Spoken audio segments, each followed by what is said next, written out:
how does it feel to kind of go slightly viral, at least in our circles, for having somebody palm your head on national television? Like a basketball. And he did it after last game when we weren't on live TV. And then we come back yesterday, and Tanner Phipps, who produced the game, he's like, I saved it just in case. Just in case. And he did. And Duncan Powell, who people don't know, he refers to himself as the Shag Man. Completely bald everywhere, headband, hair underneath the headband in the back. It's an elite look. Makes me happy. I'm trying to make it a fashion statement so I can get it to come back. So there is hope for guys like me. But no, he came up, palmed my head. We showed it, and yeah, on live television. So interesting enough. But hey, guys, I'm telling you, I don't know what I'm missing. I think Clemson's still very good. I feel like I watched them play last night. They play the majority of the game with only upperclassmen. Chase Hunter is playing as well as anybody. He is a lock first-team All-ACC guy at this point. And the league still has talent. It hasn't performed well, but it still has a lot of individual talent. And Chase Hunter is playing as good as anybody. Him, Chucky Hepburn, Cooper Flagg, Maxime Renault, those four guys are locks. After those four guys, a lot's up for debate. But those four guys in the ACC, what Clemson was able to do defensively against Georgia Tech, who's shorthanded, that's a given. But, like, I'm telling you, that Clemson team, they have a win over Kentucky, and everybody has them projected as a 10 seed below North Carolina. For the life of me, I can't understand that. For the life of me. Maybe I'm just watching something wrong. You've opened the door for me here, so I want to ask you this. I think we all agree, and correct me if I'm wrong, T.O., Fanta, either one of you, Duke is the best team in the ACC. Yes. Once you get past Duke, maybe the country. Louisville.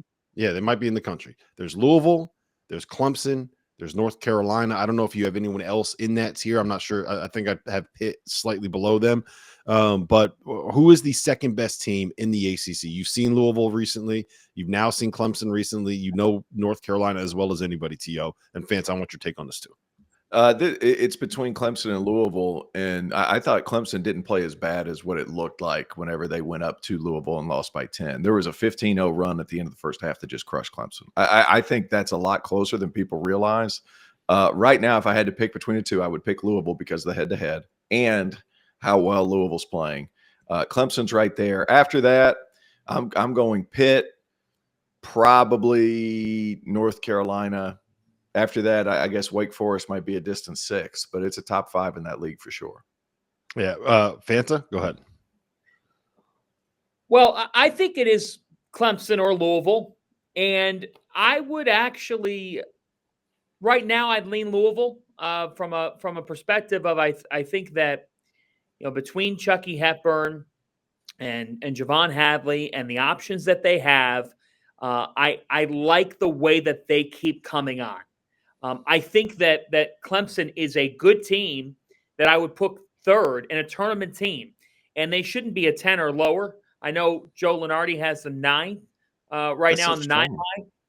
I think, when you look at them, they have one quad, one win, and that's where the league's hurting itself from a seeding perspective. So I think Clemson could get a 6 or a 7 seed, if things continue to go right. But I do think it's a testament to what we said when Pat Kelsey took the Louisville job. And I say Louisville because Louisville recently beat Clemson.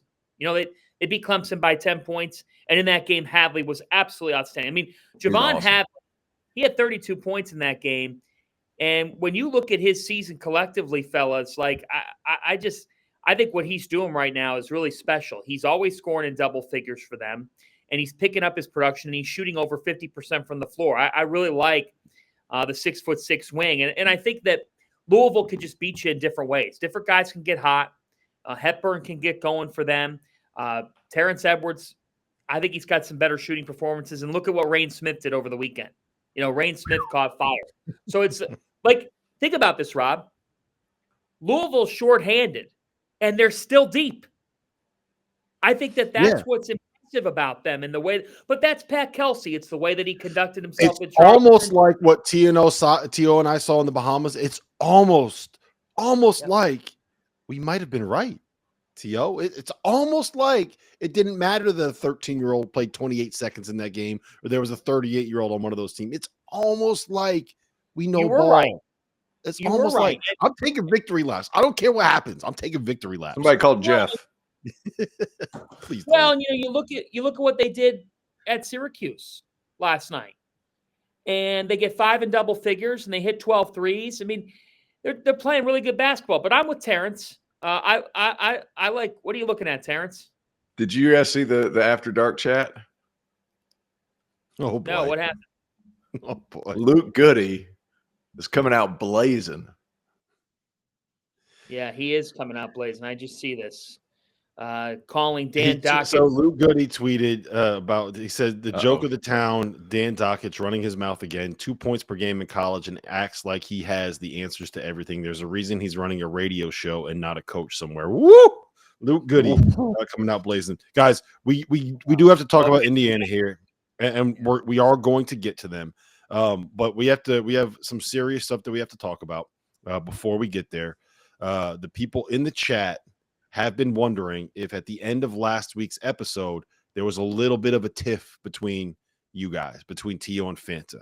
The internet believes that you guys are beefing, and part of the reason why we were late today, we were supposed to go at 12:30, we're supposed to go at 1.